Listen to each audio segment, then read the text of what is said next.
ಎಣ್ಣೆಯ ಕಾರಣಕ್ಕಾಗಿ ಚೈನಾ ತನ್ನ ಕ್ರಿಯಾಶೀಲತೆಯಿಂದಾಗಿ ತನ್ನ ಅತ್ಯಂತ ಹಾರ್ಡ್ ವರ್ಕ್ನಿಂದಾಗಿ ಇವತ್ತು ತಾನು ಅಮೆರಿಕ ಮಟ್ಟದ ಬಂದಿಲ್ಲುವಂಥ ಶಕ್ತಿಯನ್ನು ಪಡೆದಿದ್ದಾಗಿ ಅದಕ್ಕೂ ತನ್ನ ಶಕ್ತಿಯನ್ನು ಪರೀಕ್ಷೆ ಮಾಡಿಕೊಳ್ಳುವಂಥದ್ದು.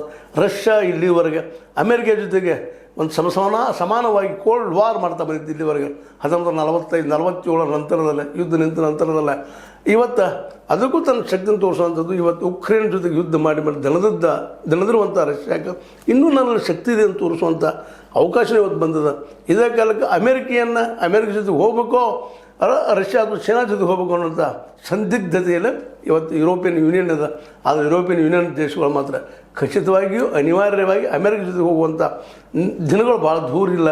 ಅವು ಇದರಲ್ಲಿ ಎಂಟ್ರಿ ಸಾಧ್ಯತೆಗಳಿದ್ದಾವೆ. ಹೀಗಾಗಿ ಇಡೀ ಆ ಭಾಗ ಯುರೋಪ್, ಪಶ್ಚಿಮ ಯುರೋಪ್ ಆಗಿರ್ಬೋದು, ಪೂರ್ವ ಯುರೋಪ್ ಆಗಿರ್ಬೋದು, ಇಂಗ್ಲೆಂಡ್ ಆಗಿರ್ಬೋದು, ಅದೇ ಕಾಲಕ್ಕೆ ಫ್ರಾನ್ಸ್ ಆಗಿರ್ಬೋದು, ಜರ್ಮನಿ ಆಗಿರ್ಬೋದು, ಇವೆಲ್ಲ ಯುರೋಪಿಯನ್ ದೇಶಗಳು, ಅಮೇರಿಕ USA ಆಗಿರ್ಬೋದು, ಏನು ಎಲ್ಲ ದೇಶಗಳು ಇನ್ವಾಲ್ವ್ ಆಗುವಂಥ ಸಾಧ್ಯತೆಗಳು. ಇಲ್ಲಿ ಟರ್ಕಿ ಆಗಿರ್ಬೋದು, ತುರ್ಕಿ ಅಂತ ಕರಿತೀವಿ, ತುರ್ಕಸ್ತಾನ ಅಂತ ಕರಿತೀವಿ, ಎಲ್ಲನೂ ಇವತ್ತು ಇನ್ವಾಲ್ವ್ ಆಗುವ ಸಾಧ್ಯತೆಗಳು ಹೆಚ್ಚಾಗಿದ್ದರಿಂದಾಗಿ ಇವತ್ತು ಆರಂಭ ಆದಂಥ ಈ ಯುದ್ಧ ನಿಶ್ಚಿತವಾಗಿಯೂ ಮನುಕುಲಕ್ಕೆ ದೊಡ್ಡದಾದಂಥ ಒಂದು ಬೆದರಿಕೆ ಒಡ್ಡುವುದಷ್ಟೇ ಅಲ್ಲ, ಮನುಕುಲವನ್ನು ಒಂದು ಸರ್ವನಾಶಕ್ಕೆ ನಿಲ್ಲಿಸ್ತದನೋ ಏನೋ ಅನ್ನುವಂಥ ಪರಿಸ್ಥಿತಿ ಇವತ್ತು ನಿರ್ಮಾಣ ಆಗಿದೆ. ಯಾಕಂದ್ರೆ ಇಡೀ ವಿಶ್ವದಲ್ಲಿ ಇವತ್ತು ಏನಾದರೂ ಶ್ರೀಮಂತ ದೇಶಗಳಿದ್ರೆ 7G ಇವೆಲ್ಲ ಯುರೋಪ್ ಮತ್ತು ಅಮೆರಿಕ ಖಂಡದಲ್ಲಿದ್ದಂಥವು. ಜಪಾನ್ ಅಂತ ಹೊರಗಿದ್ದಂಥದ್ದು.